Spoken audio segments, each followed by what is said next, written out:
Vamos a arrancar entonces con la segunda parte de la presentación, siempre teniendo como referencia al texto de Romero y otros autores, corresponde a la unidad 1.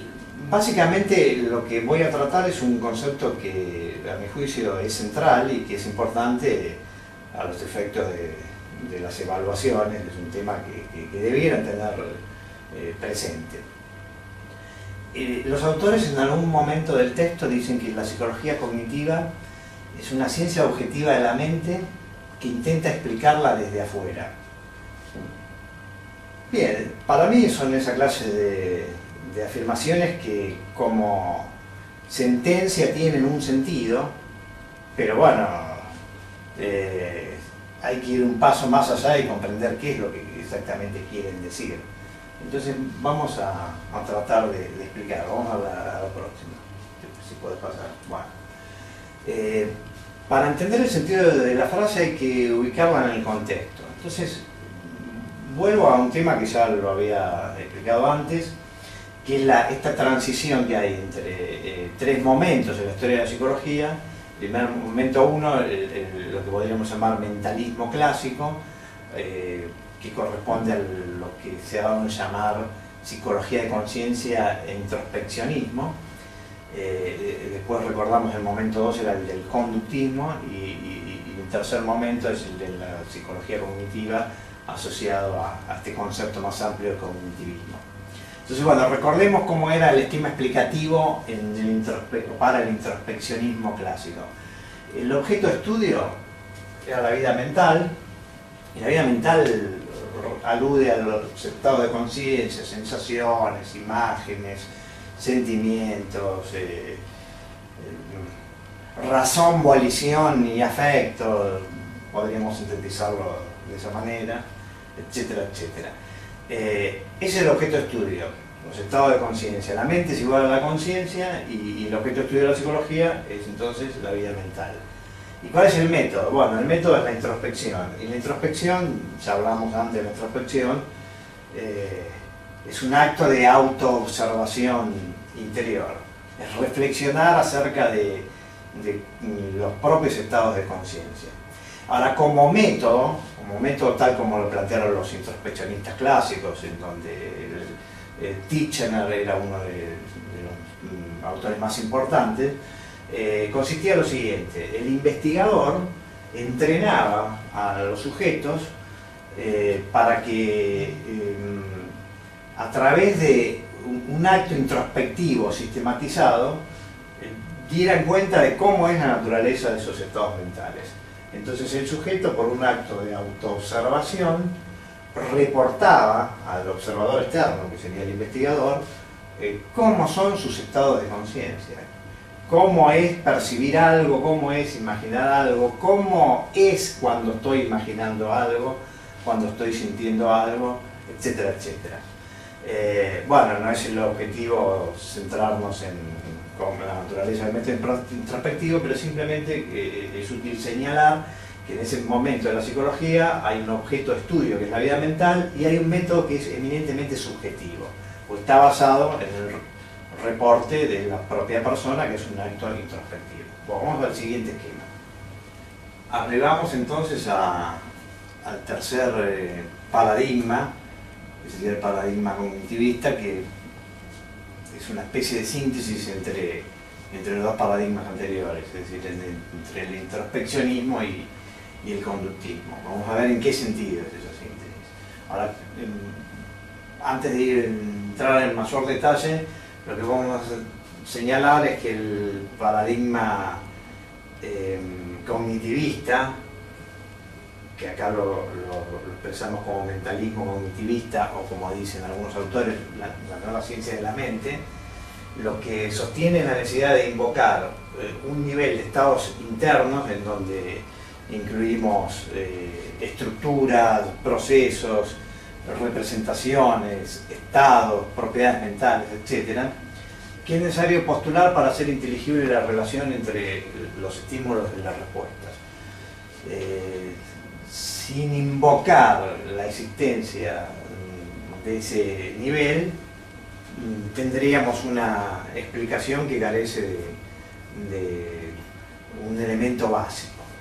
Ahora, una diferencia importante que hay que empezar a destacar entre este paradigma, el nuevo mentalismo, versus el anterior, que es el introspeccionismo y el de la psicología de conciencia, es que para el cognitivismo este nivel de estados internos es de carácter eminentemente inconsciente, es decir, o se trataría de invocar estructuras, procesos, mecanismos, como dije recién, pero que en sí mismos son inaccesibles a la conciencia y por ende no podrían ser objetos introspeccionables. Entonces acá tenemos una primera distinción entre el paradigma cognitivo, el mentalismo, el paradigma cognitivo y el introspeccionismo.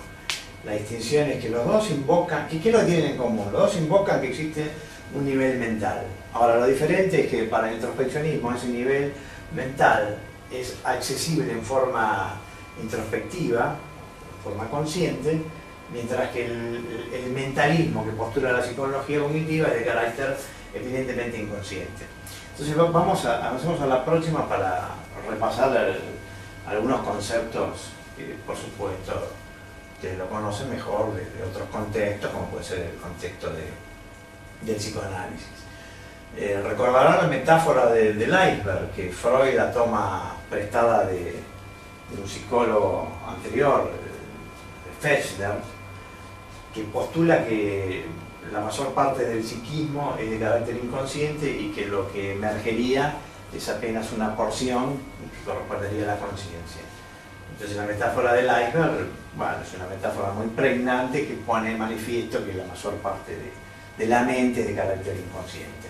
Ahora, por supuesto, el concepto de inconsciente tiene múltiples significados en diferentes ámbitos de la psicología, en el psicoanálisis, en la psicología piagetiana, en la psicología cognitiva. Además, el concepto de inconsciente también tiene un significado anterior a Freud, pero bueno, no nos vamos a detener en la epistemología del concepto, porque eso quedará para otra materia. Vamos a la siguiente. Bien. Bueno, acá tenemos tres versiones. La versión sobre el inconsciente, la freudiana, en donde el nivel inconsciente correspondería al ello más el inconsciente reprimido. Por supuesto no me voy a meter en ese tema porque desborda lo que podemos plantear en esta materia. Después tenemos la versión del inconsciente cognitivo piagetiano, en donde lo que postula Piaget es la existencia de estructuras de carácter inconsciente, como los esquemas sensoriomotores, las estructuras operatorias, de las operaciones concretas, de las operaciones formales, etc. Esto lo viene en epistemología genética. Y por último, la psicología cognitiva invoca la existencia de un inconsciente cognitivo de carácter computacional. ¿Qué quiere decir esto? Bueno, se trataría de la existencia de mecanismos, de operaciones que se aplican sobre representaciones.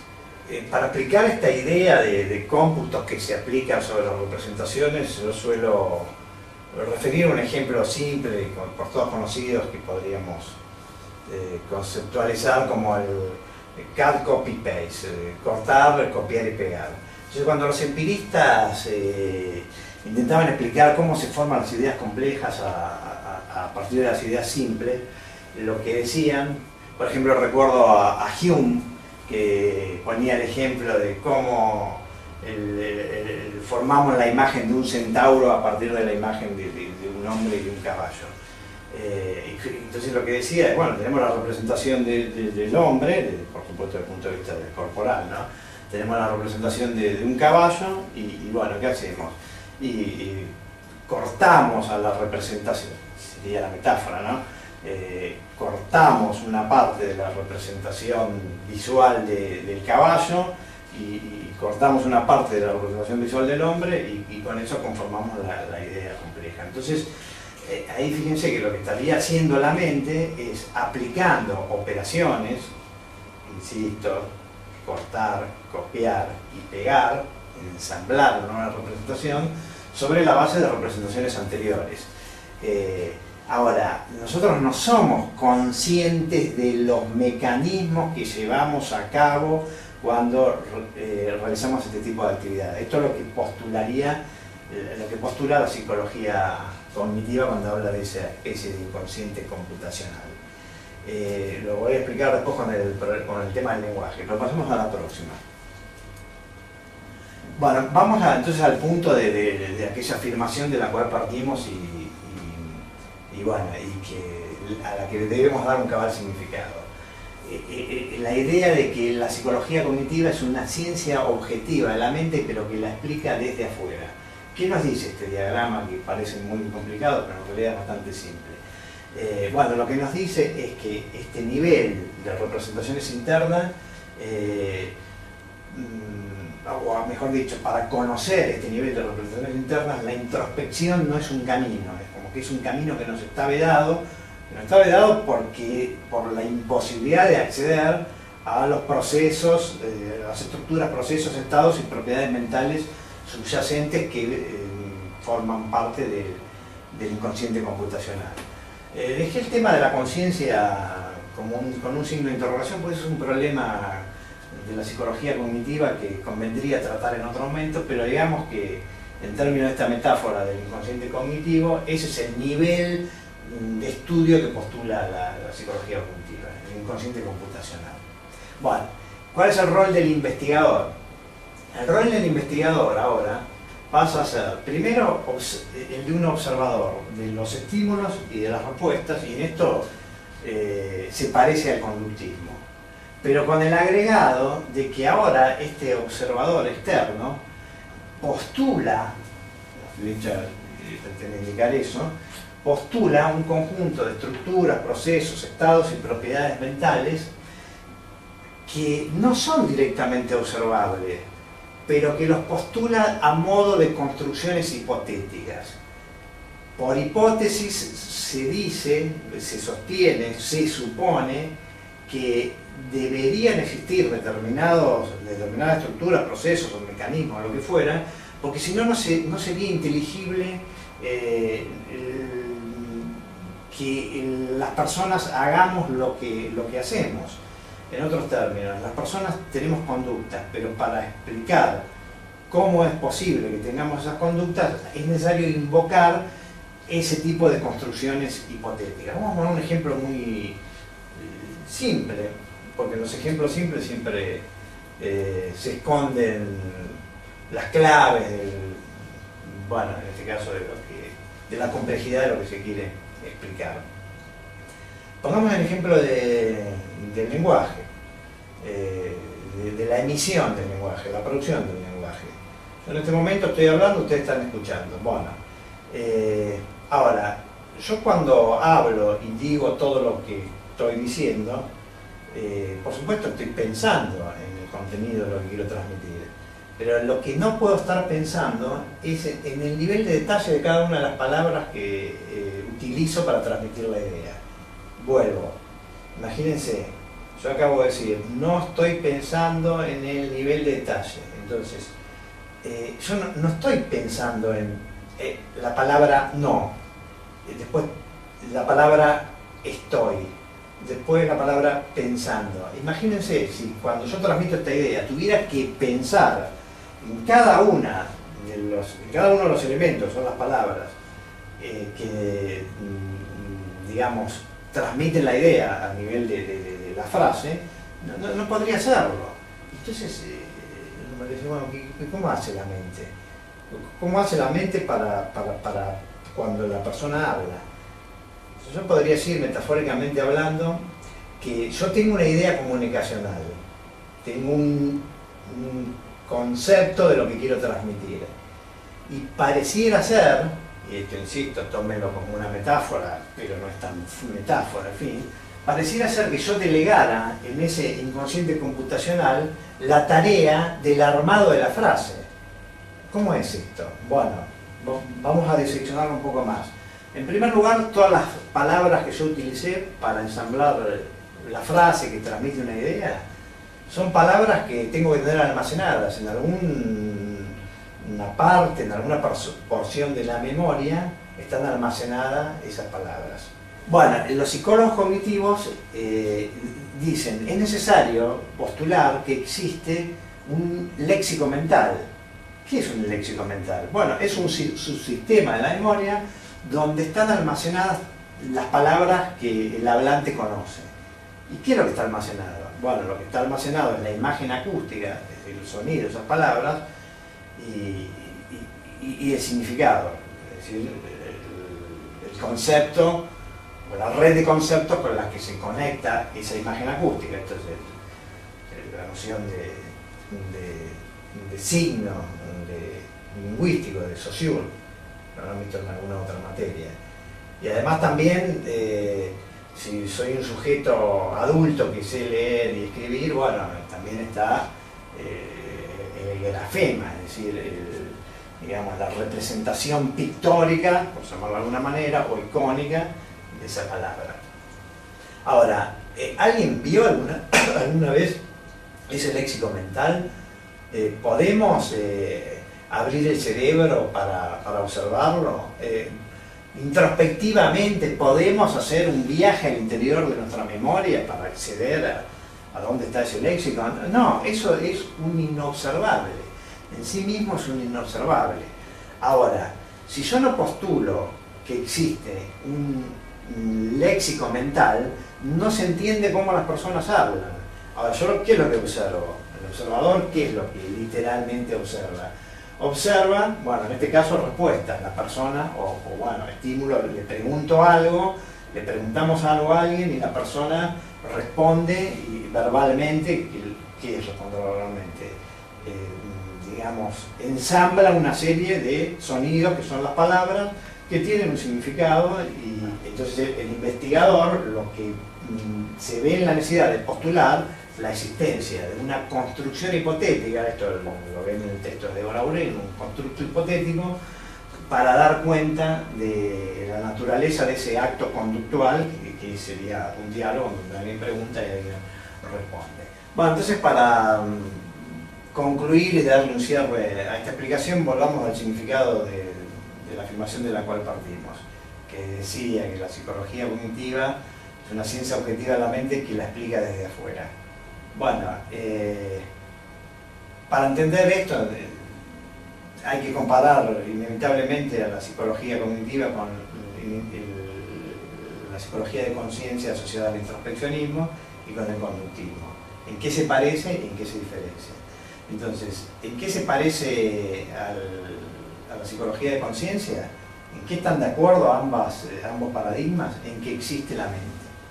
Por eso son dos versiones de las explicaciones mentalistas. ¿Pero en qué se diferencian? Bueno, en dos aspectos. En la naturaleza de esa mente, que para el introspeccionismo es la conciencia, mientras que para la psicología cognitiva es de carácter inconsciente, es el consciente cognitivo computacional. Y además se diferencian en otro aspecto, que es en el método. En la psicología de conciencia está asociado al introspeccionismo, que es un método subjetivo, mientras que la psicología cognitiva pretende que todos los métodos deben ser de carácter objetivo.